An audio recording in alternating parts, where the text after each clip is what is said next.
Welcome back to another episode of Rock Boys Football. Dill, Kalen DeBoer, Jalen Milroe, this Alabama program go on the road to one of the more hostile environments that you're going to see in the country, just straight up box LSU. Dill, that football game reminded me of what it was like as a little kid when we played football in the backyard, just getting physically overwhelmed. That was kind of the question mark heading into this football game. Like when LSU's defense has gone up against offenses that have stuck to the run game, just tried to physically impose their will on that defensive line, LSU hasn't held up. LSU did not hold up at home against Alabama. Dill, that version of Alabama, that's the version we've been talking about. That's one of the most dangerous teams in the entire country, not only on the offensive side of the football, but I thought that was probably the most complete game that we've seen from this Alabama defense as well. I think the best version of Alabama that we've seen, if you're an Alabama fan, like seeing this team play like this heading into the month of November has to fire you up. Want to get into, though we'll keep it short since it's going on midnight, but kind of some big takeaways here from that football game. Now, before we get into it, as always, the Alabama fans, y'all know I took LSU in this football game. Y'all can let me hear in the comment section. Appreciate you guys rocking with it again. The support y'all have shown means the world. If you guys do enjoy the content, consider subscribing to the channel. Dill, I'll kick it to you. Opening remarks after Alabama just takes it to LSU. I mean, it comes down for this Alabama team. It feels like when Jalen Miller was playing his A ball, they're so hard to deal with. I mean, he's just so explosive as a runner, and they weren't even getting a whole lot from their running backs. Obviously, you saw they took Jam Miller, they took Haynes out of that football game, and it just didn't matter. I mean, when Jalen Miller was on, he's just so dynamic, he's so dominant. It's almost frustrating in a sense to see Alabama then struggle in certain games because when you see it humming, it's as tough as it's as good of an offense you'll see That in the country. So that's almost like that, Dr. Jekyll and Mr. Hyde. I almost wonder where Alabama and fans and are at. that's the conversation that, like, if you're Coach Sheridan, you're Kalen DeBoer, how can we get that version of Jalen Milroe week in and week out? You get that version of Jalen Milroe. That's the most dangerous player in the entire country. They'll go back a couple of weeks when Kirby Smart takes the press conference stand after that football game with Alabama, Georgia, and you got the best defensive mind in all of college football saying, I don't know how to deal with that offense when Jalen Milroe is playing like that. So now Kalen DeBoer and this Alabama coaching staff, your goal is how can we get that version of Jalen Milroe every single week? And Dill, it starts with running the football. Like you look at that 12 of 18 for a $109 through the air. I don't think the Alabama fans give a damn what the passing numbers look like for Jalen Milroe when you're putting 42 points up on the football on the scoreboard. You run for over 300 yards. Dill, how do you get Jalen Milroe comfortable? It starts letting this kid get involved with his legs. But really, it's about that offensive line playing good ball from the start. Because frankly, you look at when they get into bad spots, it's typically their offensive line giving up negative plays and taking penalties. I mean, you look at that Tennessee game, you look at the South Carolina game, even when they get disrupted, it's when they're behind the sticks. And they've had too many games, it feels like, where their offensive line's not playing good enough football.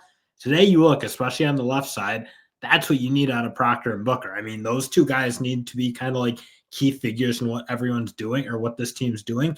I thought they had a very dominant game. And I think you see when those two are playing really well and they're moving guys and they can run the ball and be consistent and stay on schedule, that's when you have a trouble slowing this team down. Lack of negative plays. That's probably the biggest storyline. Like when people talk about third down offense, the most important part of third down offense is what happens on first and second down. Like the best teams who are in terms of third down conversion rate, those are the best teams on first and second down.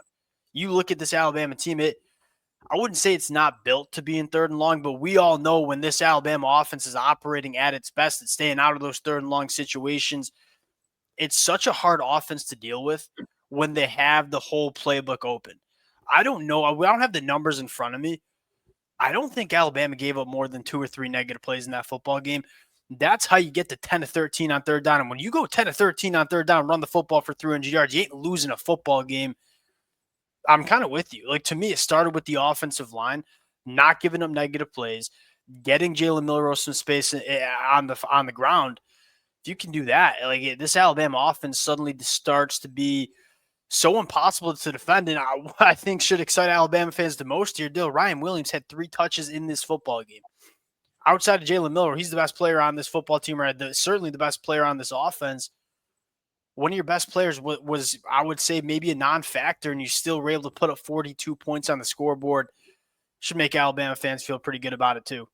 And obviously, the pass game, it didn't ever really get going. It didn't really need to get going. It wasn't like a part of that offense today, and that kind of is what it is. And I don't know, maybe like on that second watch, we'll see LSU was keeping some safeties back, not wanting to give up that big play or that big play, especially through the air, because obviously Alabama probably is a bit of that. Like, frankly, a difference from what they had last year, where you didn't have that Ryan Williams who scared you. You just didn't have that boundary wide receiver who could really hurt you. Now you do. And if you can't play with your safeties in the box, like Alabama's just too fast. They're too fast on offense, essentially, with Jalen Milroe to not have those extra bodies. And again, it's kind of pick your poison now, which I think really makes Alabama dangerous. That you said it best. Like, it's a pick your poison. Like when Jalen Milroe adds that extra hat in the run game, you want to put a safety down into the box to try to deal with that. This Alabama team can't take the top off you, and it was hard conditions to do that tonight, with the rain. Still, LSU, I'm kind of interested too on the rewatch. Did feel like LSU was leaving 2 safeties high. That's a death sentence against this Alabama team, because when you have Jalen Milroe at quarterback, it's very hard to stop this rushing attack without putting an extra body in the box. Shout out to Kalen DeBoer and this offensive staff.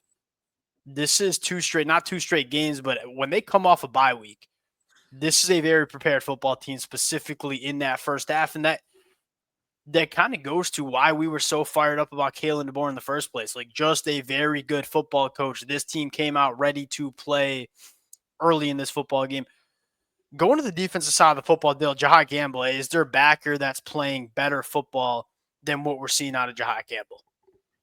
I mean, he played awesome today. It almost makes me think, do you want to see him rushing the passer a little bit more? Because frankly, you talk about some issues Alabama's had aside from Quandarius Robinson. I feel like they're not getting a ton of pass rush juice right now. Jahad Campbell brought a little bit of that. Obviously very good in the blitz, but also just like him and Lawson played a dominant football game. And I think, like, again, you look at some of the games they struggled. Vanderbilt, not a particularly great game. South Carolina, I wouldn't say it was a particularly great game. When those two are on, I mean, those two are the best defensive players on this football team.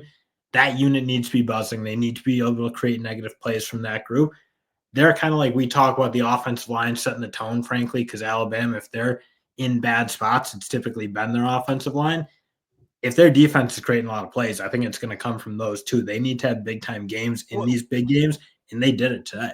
When Jahad Campbell and Deontay Lawson are playing their best football, there's not many, if any, better off-ball linebacker duos that you see in the country.